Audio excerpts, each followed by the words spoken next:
Thank you, everyone, for being here, and especially thank you to the organizers for having someone who works on like individual stars be here at a First Billion Years conference. This has been really fun for me. I spend all my time looking very close by, and it's been fantastic to learn about what's going on far away. So what I'm going to tell you about today is how we might be able to understand the population 3-star initial mass function by looking at local observations in our own Milky Way and local group. So sort of by way of introduction, this is the current state, a cartoon version of the current state of what we think the population 3-star initial mass function is. Stars today, you know, sort of, as Mike was saying, have a peak of low mass stars and sort of a power law tail to high masses. And one of the reasons we're interested in population 3 stars is we think they have an unusually high initial mass function. However, the theoretical predictions for exactly what is the form of this function vary quite a bit, right? You could have you know, sort of the standard one is a log flat IMF that stretches over, you know, several orders of magnitude. My favorite one is this blue thing over here that sort of peaks around 10-ish solar masses. But there's also maybe a possibility of getting very low mass population 3 stars that might survive until today. So when I was a graduate student, I was very naive and believed everything that the theorists told me. And now I am an observer, and that tells me that instead of saying we should look in some particular window, really what you want to do is come up with observational constraints that can span any particular location on this plot, right? And so the part which I'm going to focus on today, stellar archaeology, sort of goes from understanding the very lowest mass possible population 3 stars all the way up to sort of these parent stability supernova relics potentially. So the method that we use is called stellar archaeology, and this is sort of an illustration of how it works. The idea is if you have some of these population 3 stars that form in the very early universe, they might explode, and when they explode, they spew out some amount of metals. Those metals go out into the universe, they mix around, and then they recollapse back into a star-forming gas cloud, forming what we think is maybe a more normal distribution of stellar masses. What that means is you can have stars below 0.8 solar masses whose lifetimes are longer than the age of the universe. And so the low mass stars can survive over the next cosmic period of life to then be found in or around our Milky Way galaxy today.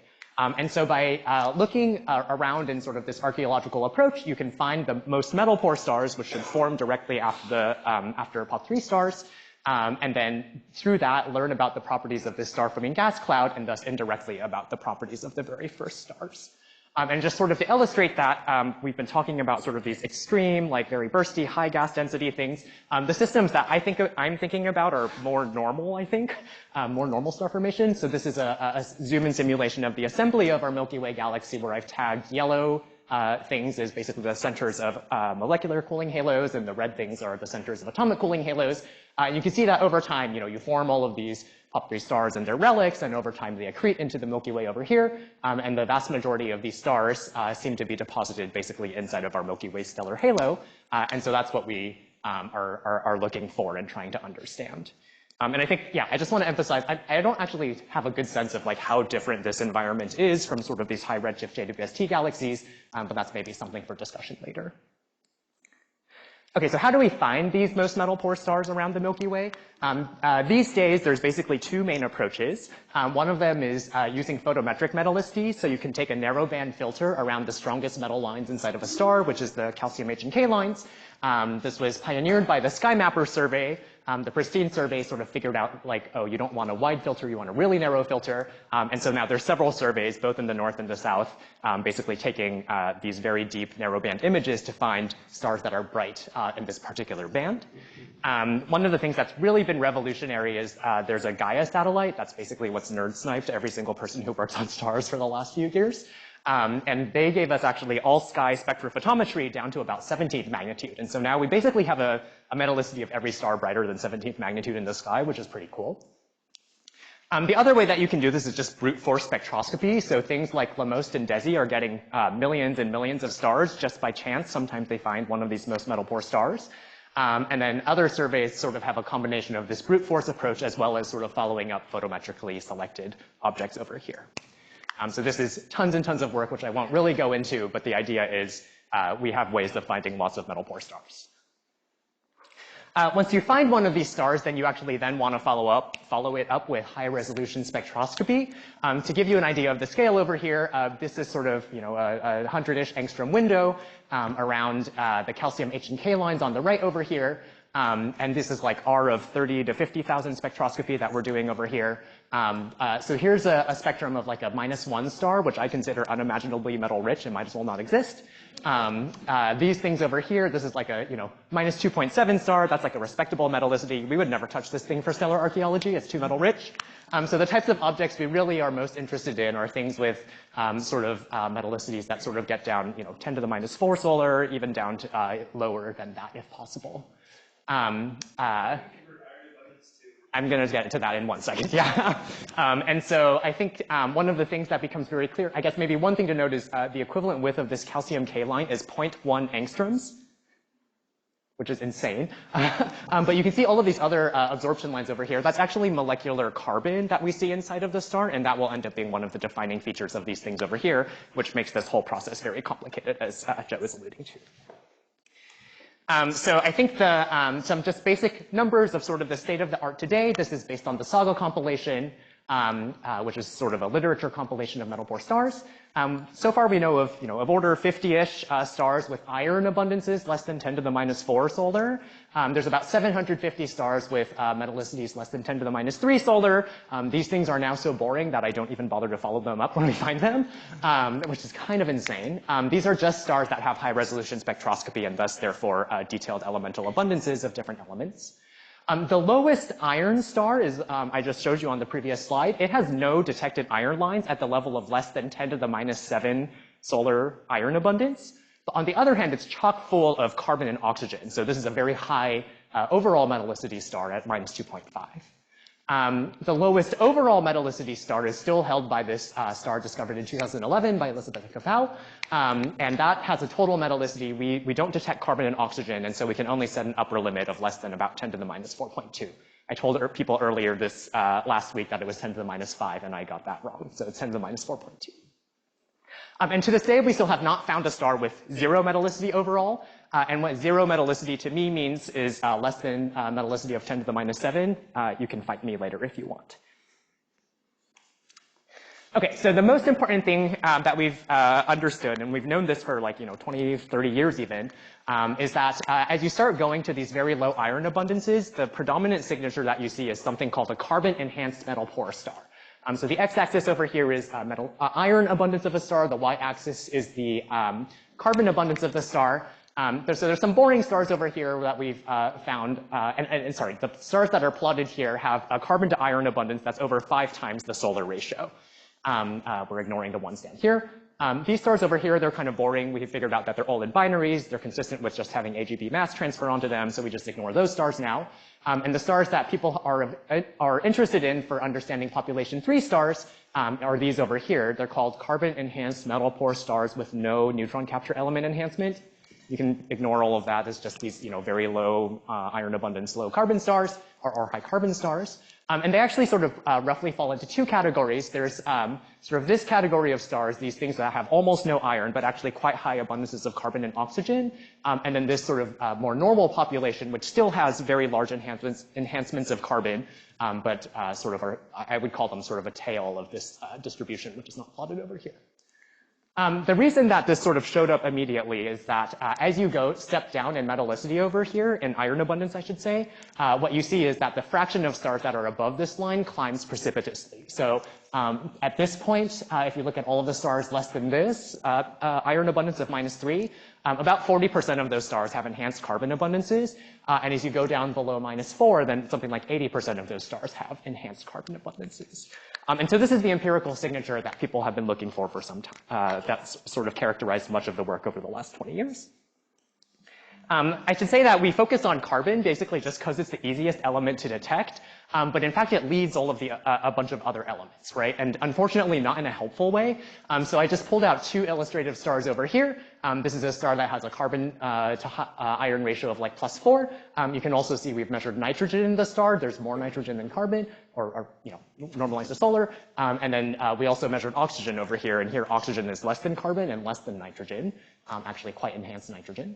But at other times, you also see these carbon-enhanced stars where they're also enhanced in carbon and oxygen, but in this case, the carbon is less than oxygen, and the nitrogen is just an upper limit.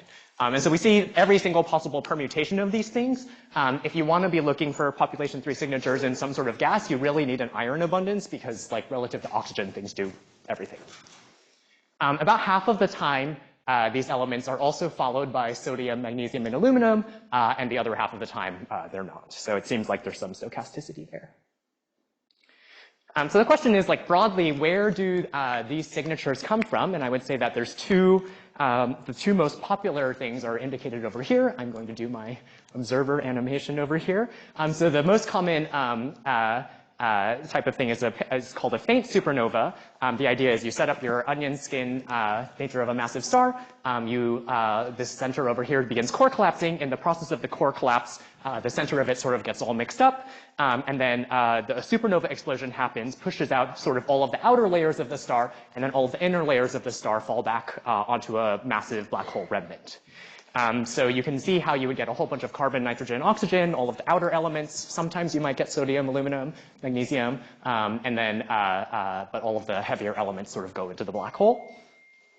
The other thing that's very popular is something called a spin star, where you take, these massive stars. They have low metallicities or no metallicity, so they don't lose angular momentum through winds.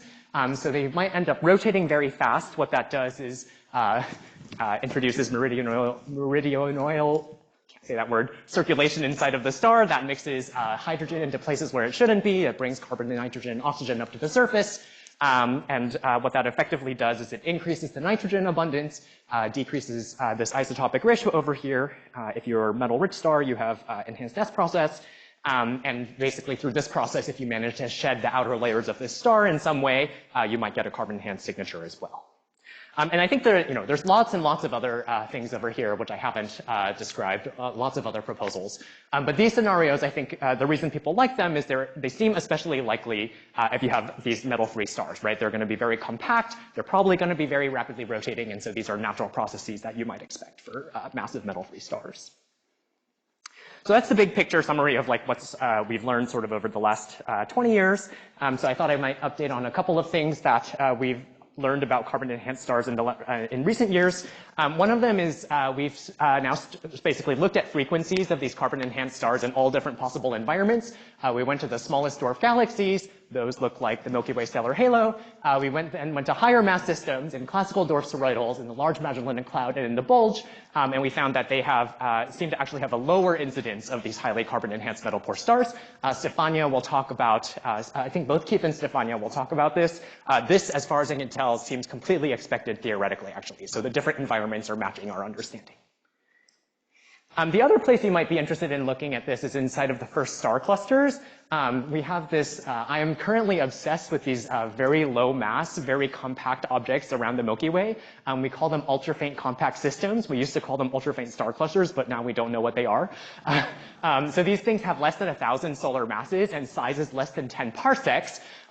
We kind of ignored them for a while, being like star clusters. We care about galaxies. But now that we've actually started following them up spectroscopically, the first two that we followed up with high-resolution spectroscopy have this carbon-enhanced metal-poor star signature, and their metallicities are about 10 to the minus 3 solar in terms of iron abundance. So these are either the first star clusters in the universe forming right after this carbon enrichment signature, or alternatively, they're the smallest dwarf galaxies, which causes problems for other people, but I think is very cool as well. I'll note that we found a bunch of other star clusters below this so-called metallicity floor, one in Andromeda, two that are tidally disrupted around the Milky Way. Those ones don't have this carbon-enhanced signature. The other thing is I think we have very good evidence now that this signature is not uniquely from population 3 stars. I can't actually go into the details of why I think that, but the idea is we have a galaxy where we understand the star formation history of this galaxy extremely well. We know that the first 30% of the stars basically formed at iron abundance is less than -3, then some sort of unique enrichment event happened, and then the last 70% of those stars formed, and one of those stars is carbon enhanced. So it's not forming in the very first generation of stars immediately after the pop 3 stars, but it is forming sort of in the later part of this galaxy's history. So I think this is proof that whatever process produces the carbon-enhanced stars might not be restricted only to the metal-free stars. This is work by Christian Hayes. The other thing that is of interest is understanding the binarity of these carbon-enhanced stars. So Anke Aronson showed in 2019 that actually if you follow these stars for like 5 years, 10 years, you actually find like things with like over 5 or 10 year orbital periods, very, very distant binaries, and some of these sort of insanely carbon-enhanced low iron stars. Since then, David Aguado basically found that if you measure the isotopic ratios of these very, these binary stars, you might expect that if it came from mass transfer from a rotating star or from an AGB star, you would see a difference in the isotopic ratios. But he finds basically normal isotopic ratios in terms of carbon 12 to 13, and that suggests that he prefers that these things are actually coming from faint supernova as a result. Okay, so that's sort of the empirical picture in terms of like, we see the carbon-enhanced metal poor stars, we think it's coming from this, but can you actually infer anything about the masses of the supernova that are exploding? And the answer is yes, if you pretend we know how to do core collapse supernova nucleosynthesis, which we don't. But bear with me for a little bit. The idea over here is we start with some model of massive stars. We do stellar evolution down to right before core collapse. That sets up an initial composition profile. You have to come up with a prescription for how you explode the star because stars don't explode in one dimension. And so what people usually do is they just pick an explosion energy at which the ejecta comes out, and then you just inject enough energy to make the star explode, right? There's some other things that don't do that exactly. They put in some neutrino-driven engine, but this is still the dominant thing that people are doing. And then there's all sorts of other things that could, in principle, impact the nucleosynthesis that goes on inside of your star. I won't go into the details, but you can ask me about what I think about all of these things as well. Broadly, like where in the abundance pattern do you get your information? If you go to elements up to about calcium, that's actually what's telling you about your initial masses and also the metallicities of the stars that are exploding. The iron peak elements over here are the ones which are primarily formed in the explosion, but unfortunately the explosion propagates out usually far enough in the star to essentially impact every other element up until maybe carbon and oxygen over here. So that's why this is very annoying. And if you care about the leftover remnants, things like black holes or neutron stars, you can study that with the neutron capture elements inside of these stars over here. So I'm going to do sort of a quick whirlwind tour of some of the most famous stars and what we've inferred about their properties. One of the most famous stars is this Keller star, which is this iron-free star with high carbon and oxygen. Thomas Nordlander did a study where he did an excellent abundance treatment and then basically did one of these fits to these supernova grids. And what he finds is there's, and this is a generic feature of every time you do this, there's a degeneracy between the explosion energy and the mass of the star that's exploding. In this case, you can have very low mass progenitors exploding at relatively low energies, or you can have relatively high mass progenitors exploding at relatively high energies, and there's no way to tell the difference. So this is representative of the typical situation that we are in and why this is hard. One of the things that we have found that seems to be the case is that we do find evidence for very high energy explosions, things like that are exploding at like 10 to the 52 ergs. They're often called hypernovae. These are the same things as long Demery burst progenitors, we think.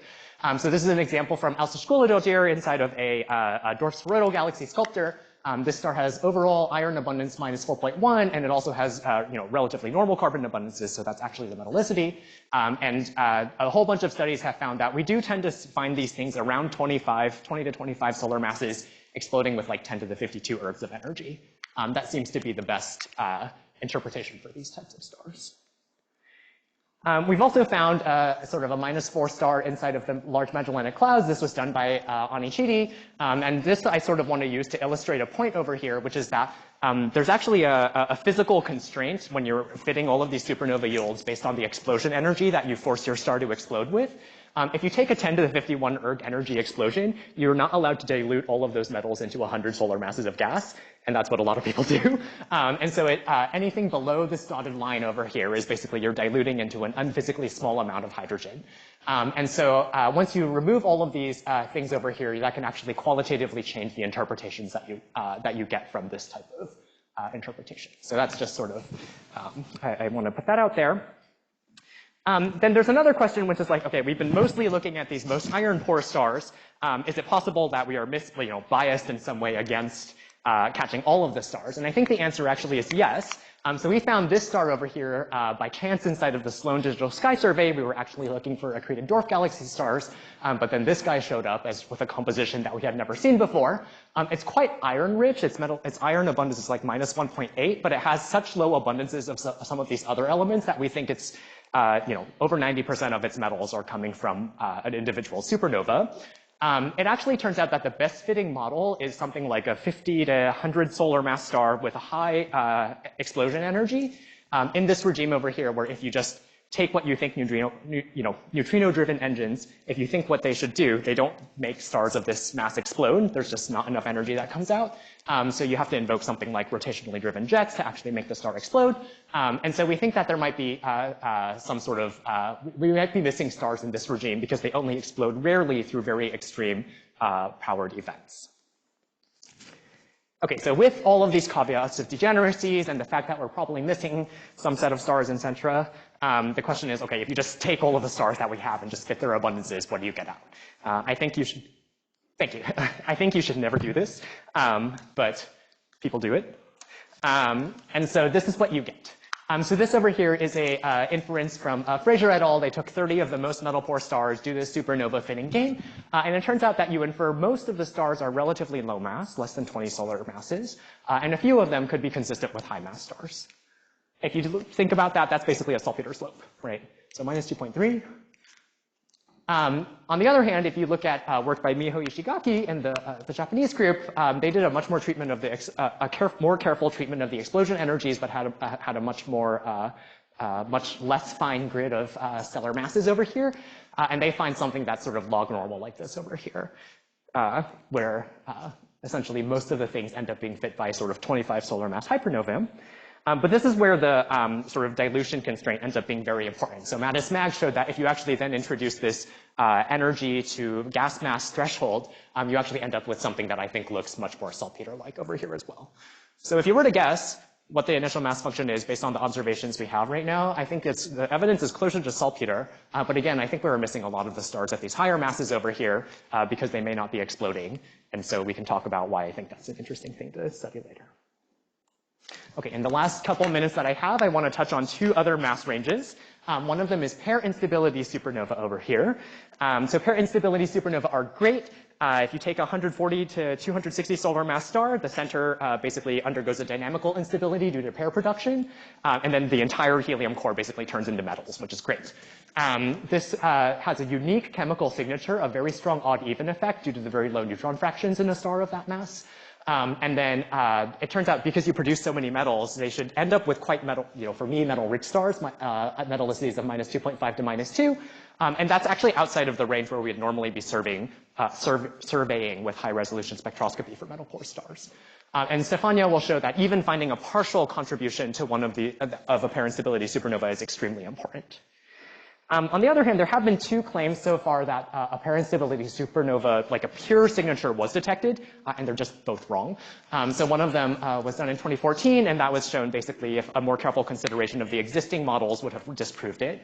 The other one was proposed last year by Xing et al. 2023, this is basically a dead ringer for a 260 solar mass pair instability supernova, which would have been truly amazing.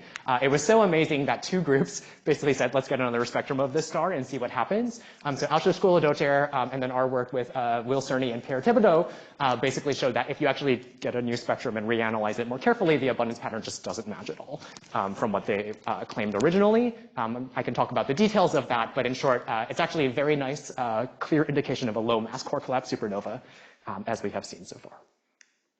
And then Alessandra talked briefly about this, but this is looking at local pair instability supernova, but I think one of the extremely good opportunities is looking at high redshift searches for pair instability supernova, where basically it would cost a JWST lifetime to find it with just JWST. So you want to do a survey with something like Roman or Euclid in order to find it. So I think Stefania will talk about this later. Okay, the last thing, which is actually a real constraint, I think, which is, do we have any sort of surviving metal-free stars, right? If you form a population 3-star, less than 0.8 solar masses, some of them should be floating around the Milky Way today.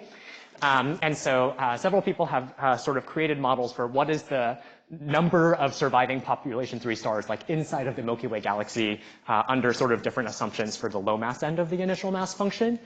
So these are sort of some models depending on what you assume for the different IMF, and these are sort of saying how many stars you have to look at before you actually find one of these metal-free stars. So the constraints that you can get from the Milky Way are, I would say, highly dependent on what you assume for the foreground of the Milky Way. And if you have to model your entire Milky Way correctly to do this, then I think you're going to have some trouble. But one of the things that you can do instead is actually look in low-mass dwarf galaxies, which I think is you have a better chance of sort of modeling the entire foreground population of stars over there. This was done by Mattis Mag, and then I'm showing amazing results from Martino Rossi. So this point over here in the top left is a minimum mass of 0.1 solar masses and a characteristic mass of 0.35. That's sort of a present-day initial mass function. Inside of this Buddhist 1 faint dwarf galaxy, if you look at it, something like 10% or 15% of the stars should actually be metal-free stars in sort of a standard initial mass function case, right? So what you can do is you can just go and start counting stars inside of the galaxy, measuring their metallicities and asking, do we see anything that's metal-free? And the answer is no. At the time, they had 40 metallicities of stars inside of this galaxy. None of them is metal-free. And so that actually already rules out a standard initial mass function just from this one galaxy. Now our sample size in here is actually 70 stars. And so that's, I think that rules out even more. But I was inspired by this, and we decided, okay, we'll just do like hundreds of metallicities in the different ultra-faint dwarf galaxies to find metal-free stars. And so some of my students now are looking for metal-free stars in all of these dwarf galaxies. We have, you know, these samples are just sort of examples of what we're doing right now, but we sort of have something like 500 stars that we'll be able to start searching for things. We found no metal-free stars, but some of the upper limits are getting quite low in terms of possible candidates for metal-free stars. So that's my summary over here. We want to find metal-free stars everywhere. In this range over here, it's very complicated. The best guess right now is saltpeter-like slope with lots of caveats.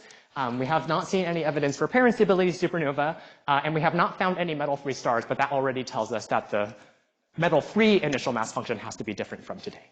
So thank you. Thank you.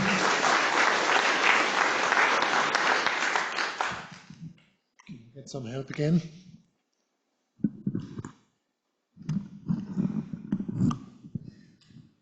Hi, thank you for nice talk. So far we don't see the clear signature of parent stability supernova. But on the other hand, in theory, the parent stability must happen. This is a pretty simple theory compared to core collapse supernovae.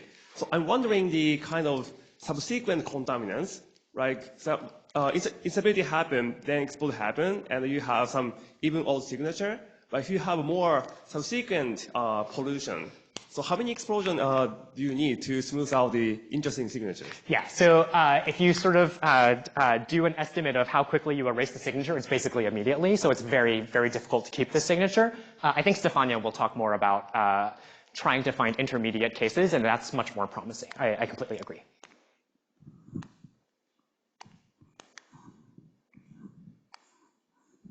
Oh, that'll be a trick. Sorry.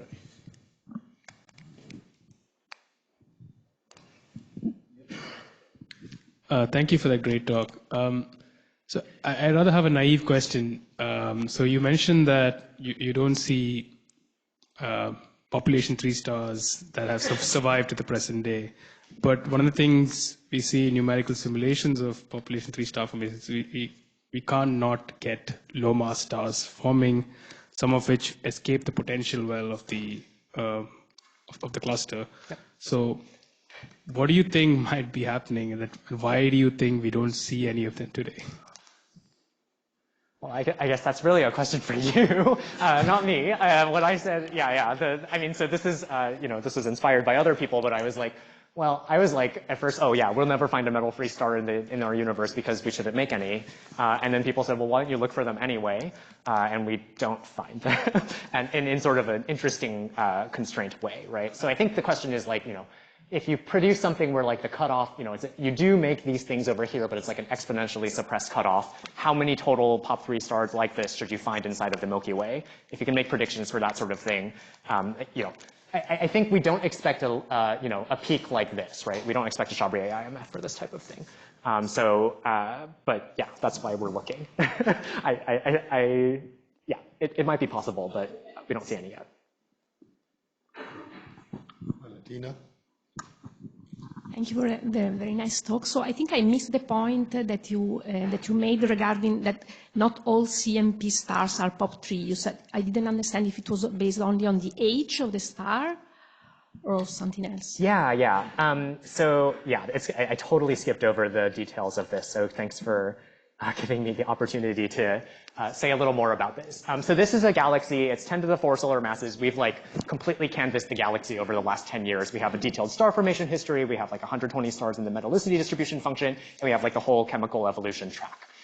This galaxy is very unique in the sense of after the first 30% of star formation, it had either a neutron star merger or an R process producing supernova go off, which means like we have a flag post after which every star is highly enhanced in R process elements. And so we know like a very clear distinction between when the stars that formed before this event were and when the stars that formed after this event were.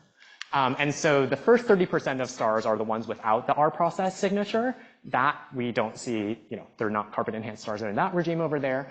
But if you look in the R process enhanced stars, this one over here is the carbon enhanced metal poor star. It has very high R process abundances. It has relatively high metallicity, minus 2.5. And it has the classic, like you look at all of the elements, it's just straight down the same way you would expect. So high carbon, high magnesium. So I think it is extremely hard to invoke how you get a star like this in such a small galaxy where we know the entire history without invoking this chemical signature from a non-POP3 process. So very nice review talk. So if you go back to the famous carbon abundance versus iron over H abundance. So is there any idea on how to explain the relative fraction of group 3 and group 2 stars in this diagram? And if this somehow, you see this depending on the kind of environment where you're looking at? Yes, I think it does depend on the environment, and I didn't talk about it at all because I think Stefania is going to talk about it in this afternoon. But yeah, I think the predictions for this do, you can produce this population over here of group 2 stars by assuming that all POP3 stars produce this signature. I think that's Stefania should correct me if I'm wrong, but that's my understanding. And what we observe, though, depends on the formation history of the particular system, and so that's why we get the variations across different environments.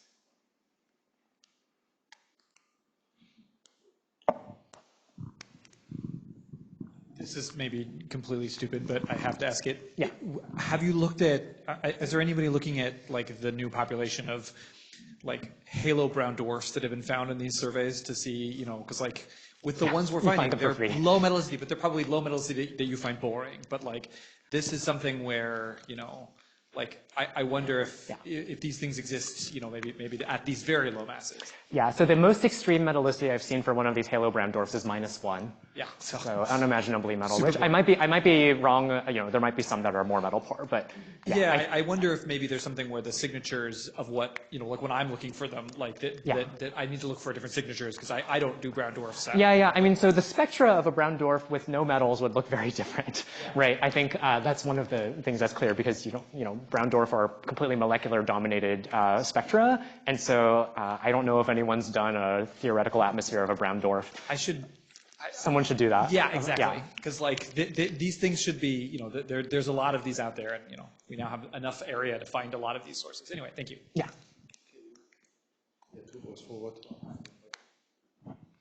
To infer the IMF from the signatures of the metal poor stars, do you need to make assumption of the how many stars can be polluted by one massive star?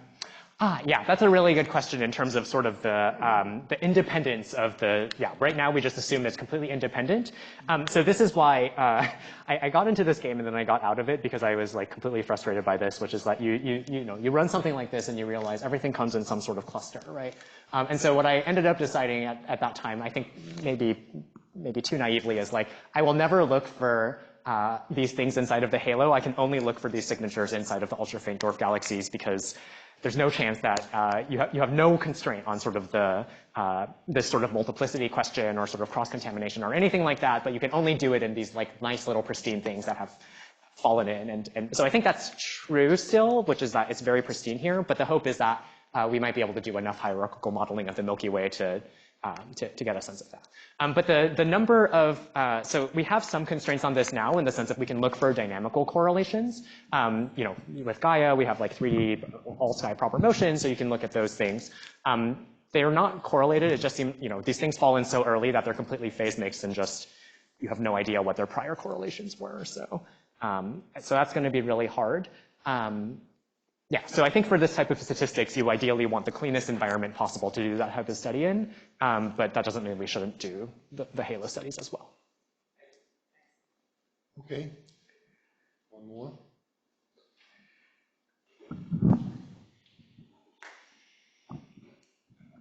So thank you for nice talk. And so maybe so from the chemical signature, so to what extent so we can so separate first stars or so, for example, low metallicity stars, for example, zero metallicity chemical yield versus so 10 to minus 3 or 10 to minus 2.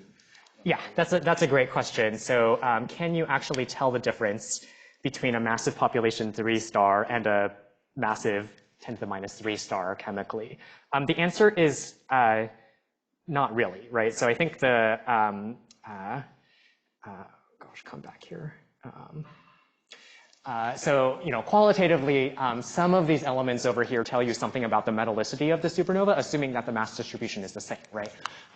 One of the things that you would like to do is basically get very good sodium, aluminum, and potassium, and these odd Z elements. Basically, what metals do is they add neutrons inside of your star that wouldn't be there otherwise, and so you can greatly enhance the production of these odd Z elements. The problem is it's also highly correlated with mass, because that also does stuff, right? So I have not, there actually is not a very good, so one of the holes inside of the literature right now is no one has actually run a big grid of like 10 to the minus 3 solar mass progenitors and exploded them. Like that just doesn't exist. So I've been trying to convince people to do this for like many years now, but no one, apparently this is boring and hard. So yeah. Okay, last question, Rachel, and Sumian can come forward and set up. So you kind of touched on this, and forgive me if I missed it, but I was talking to a supernova person recently, and he said they're thinking now that maybe at low metallicity, the mass at which the star, you know, doesn't explode and just goes to a black hole, so of course all the metals get swallowed, that might be much lower at low metallicity. So yeah. So this is actually, I did not explain this at all, right? Okay. So these little diamonds over here are one of the results of one of these supernova neutrino-driven calculations over here. If you look at this point over here, this is where basically the neutrino-driven engine is not powerful enough to overcome the gravitational potential of the star. And they look at all of the models that are up over here, and they say none of them explode, so we don't even put them in our paper. But yeah, so that drops it down by about to 30 solar masses instead of 40 in the canonical calculation. So would you be able to see that in the abundances? Like, would you be able to constrain that observation? Yeah, I mean, so we have stars, right, that are, you know, if you look at their abundances, they're consistent with like, I don't know, 40 to 100 solar masses. There's huge degeneracies here, and if you ask, like these people over here, they get some things over here, and they're like, we do not believe these points over here. How do you explode a 100 solar mass star? Like, there's just not really, it's extremely difficult to do this, right? And so we find things consistent with it because we just force the stars to explode, if that makes sense. But if you put a physical prior on that, then your answer will be what your physical prior is. But so that's where that is right now. I think we do not have, I think maybe the other thing that is tricky is, you know, where'd it go? Okay, well, the other thing that's tricky is the real thing that matters is the helium and carbon-oxygen core masses for determining what happens with the nucleosynthesis. If you have rotation, if you have binarity, that actually changes the initial mass to helium core mass or carbon-oxygen core mass evolution. And so I think really what we're inferring is the distribution of carbon-oxygen core masses, if that makes sense. But yeah. Thank you, Alex. Thanks.